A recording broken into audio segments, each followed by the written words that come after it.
Thanks for staying with us. The report has it that 47% of the world's population is connected to the internet. We're in the phase where all businesses, whether big or small, are changing the way they carry out businesses by going digital. So on the show today, we'll be talking to our guest who will be sharing with us practical tips on digitizing business online. Joining us on the show is a digital entrepreneur, Samson Olatunde. Welcome to the show. Thank you so much. Thank you for having me. Thank you. Now, it's important for our audience because everybody, at least many of you here own businesses. It's important that you have an idea how to better your business by going digital. So our guest today will be sharing with us, a lot of people have own businesses, but they feel that, you know what, I'd rather go with the old-fashioned way of getting my customers. I see you, you see me, we transact, collect my money, and go. The idea of online is still more like there's a trust issue going online. So in your own view, in your experience, how can you help somebody who is clueless on how to transfer her business from the regular old-fashioned way to transacting online?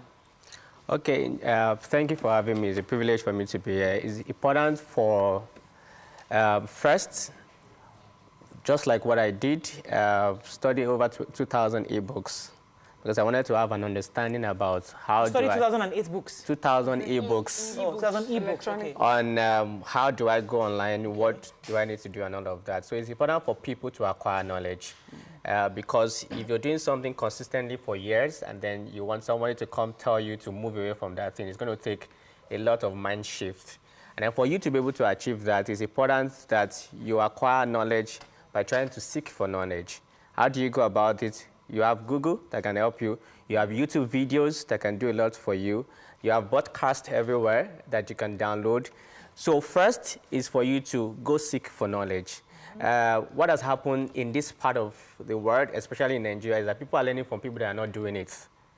And then there's that misunderstanding, mistrust, or people not seeing this as legitimate. We're just starting up in Africa, particularly in Nigeria, because there's a lot to be done online. But looking at it, you have to combine your experience, your exposure, and then your education together to move towards the digital space, which is very important. Okay, so we've had many people come on the show to tell us, oh, this is how to make money online, digitalize your business. And, you know, the truth is when they finish talking, they probably will just get maybe 1 point.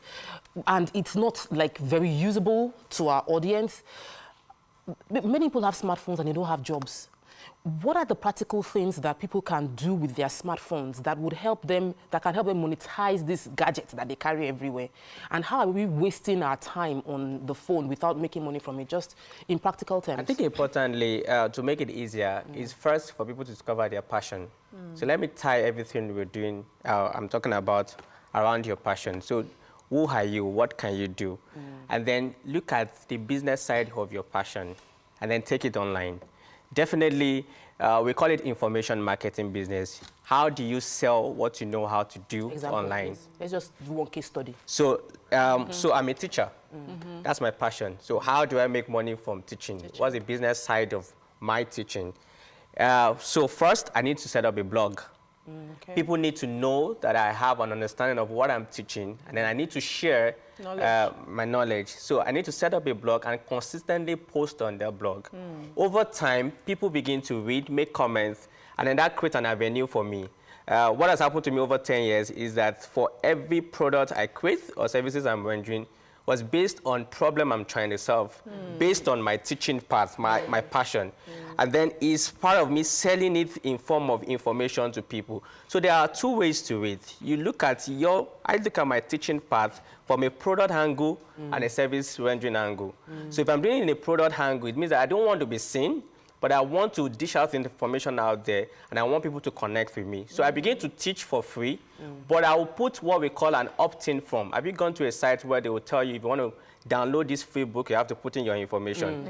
Now, so I want to teach about how to make money online, but I want to be sure that anyone coming on my platform, I only want people that are serious to sign up.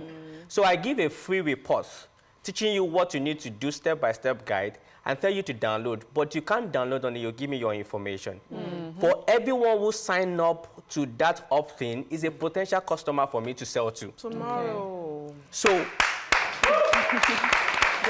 what has happened is people want to copy what is happening, the trend, but not understanding that you can make a lot of money from discovering who you are and making it available in terms of product and I'm going to service. come to the audience very soon because I like somebody to give me their business right now. And then maybe he can help us understand how you can change that to an online business to make money. But let me come to you. Yes, I wanted to ask. So we have a lot of people, like mostly the older generation, who, you know, they didn't start with this phone. They've been running their businesses, you know, nicely offline, and then now you come with all these almost complicated steps that they should get on the phone.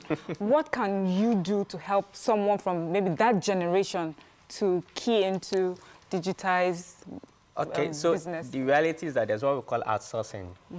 And that's where you bring in a consultant. It's not necessarily you do everything for yourself. And then you bringing in a consultant or trying to outsource, you also want to have an understanding of why you're going digital. First, you want to increase your sales. You want to be more visible, and you don't want your business to be out of fashion. And that's what you're trying to innovate and then introduce the online path to your business. And that's a simple step you can go through to make this available, and then you integrate this to your business. So for the older generation, for instance, I have a farmer as a client, and then he's got acres of land, farming, but the reality is that he doesn't need online from his own understanding, because I have my ready-made supplies, I have market, I have everything. But what about you going into exporting? How can people Google your name, and then there's a reality, there's that integrity around, because then if you mention your name to anyone, they'll just want to go online and check what you're doing. So there needs to be that international version of what you're doing in your local market. So it could just be, I just want to be online, showcase what I do, and then put that international version of my business out there, so that when I travel out of the country and I'm speaking to any investor, they can Google me and check the information. That could be just the reason why I want to get online. So I understand that. We're going to pick. Okay. When we come back, we'll continue this conversation. Stay with us, we'll be right back.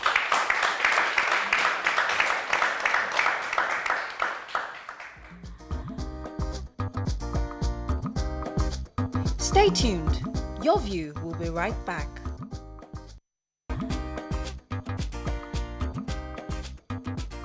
Welcome back to Your View. Thank you for staying with us. All right, so I wanted to come to someone in the audience to see if there's a business that you like for it to go online, and you've been having trouble getting online. Let me take one or two examples. Go ahead. Thank you very much. I'm Jolade, and apart from being a business entrepreneur, I run a kind of dance platform for children.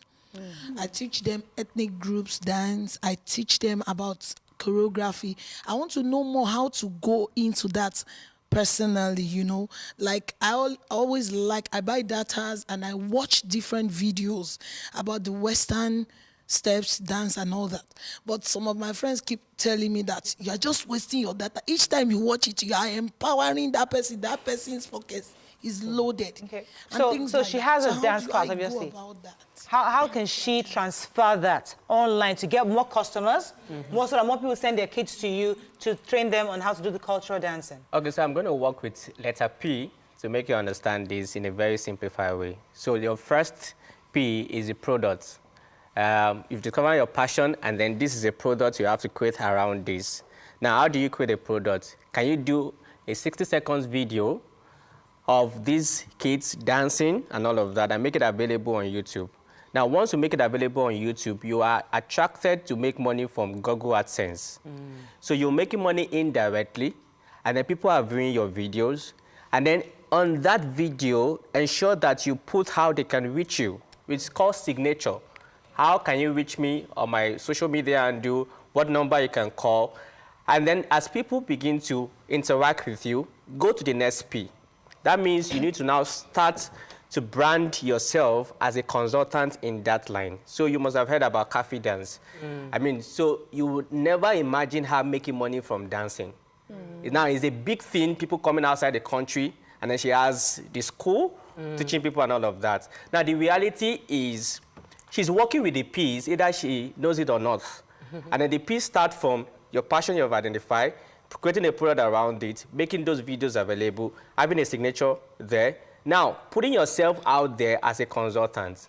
So you write to schools, and then somehow you can integrate yourself and having your Wikipedia activated. It's easier. Once you have yourself activated on Wikipedia, it means that you are a pro. Anyone who Googles you and see that you're on Wikipedia believes whatever you're talking about. So you are indirectly introducing the packaging. And then you don't want to stress yourself explaining over and over because your videos are going to do the job for you. So what has happened, why you're not making money, or why people don't know that they need to engage you? For instance, children are on break, and then this period they're going to be having summer. They're supposed to engage you to come and teach them. It's because somehow, some way, you've not put yourself out there, which is the packaging part of it. See, when this Instagram online thing started, in the beginning, we're all just so used to Yahoo, emails, the basic stuff. And when, as social media started expanding, some people were left out. Others are in. And digital entrepreneurship will get to a point where businesses are born into digital entrepreneurship. So if you're, in fact, there'll be a time where our children have no idea that businesses will be done outside online. So the earlier you get on the bandwagon, the better. So some people are still thinking, oh, I'm not interested. Trust me, it's time to get interested. Even big corporations are beginning to have their online sectors. Like you have, there are some eateries, I don't want to mention their names, they already have their online, where you go online, you book what you want to eat, and they deliver to you already. But my question is more about generating content. I have been in the social media space, and I know that one of the things that we find very difficult is to generate original content. You have to be original because there are a lot of copycats out there. So how do you design copycats? If they want to just pick what they saw, this one working, they saw that one working, they just pick it, like what she is doing now, having a lifestyle with ML. Somebody can now sit down, okay, Miriam did it, let me do mine. And then you see that the information you get from the different sites are almost the same. So how do you design your business in such a way that you're original? You can stand out. Okay, so the reality is there's nothing you want to think of that somebody is not doing. So you have to be exceptional in your own way and build your community. That's the way online is. There's nothing I'm teaching that somebody is not doing somewhere outside the country. But I need to now build that around my name, around my company or whatever I want to sell. So you first give a unique name to that brand. So I call my own show Digital Entrepreneur. Now the word digital and entrepreneurship, which means that you are in business, but I'm telling you, introduce the e-version of it, so I can always connect with anybody. So she needs to look at what angle can I focus and target my niche market, which is my audience, which is the first part. And then the second part is create that ambience that will sell your brand. So I can say, this is how my set is going to look like. And every time I come on the show, I have to sit. So what makes it easier for me to know this show is because of the background. Let me take this call from Martins. Martins will be holding for a while. Martins, are you there? I'm sorry for keeping you. I do apologize. Yes, Martin. Mariam has a question. Look, let's take a few tweets. Oh, I don't have tweets yet, but I remember when I spoke with you concerning makeup, and I realized that there are different angles which you broke down for me. There is service, and most makeup artists tend to focus on rendering service, but we don't understand how to create products. So you broke down products training. Do it into a video that you can sell. So it's a digital way I can earn money without being there, without offering the service, but I've already designed a product that anybody can access. and get that learning from. And this can be done to both cake and all the skill service-based jobs. Okay. Can you give an example of what it would entail? So let me break it down. Content can be in 3 ways. You have the engaging content, and then you have the promotional content. When you're trying to initiate your engaging content, have at the back of the mind, the end in mind, that you want to sell something. You don't go online to push out content without having what you want to sell. So if I'm doing a series, I know that I want to build audience so that I can sell something to them. So what you need to do is your promotional content should be different from engagement content, and then different from the one that you want to really make money from, the selling content. So if you can put that together, you're good to go. Fantastic. Wow. Thank you so much very much for joining us on the show. We really appreciate it.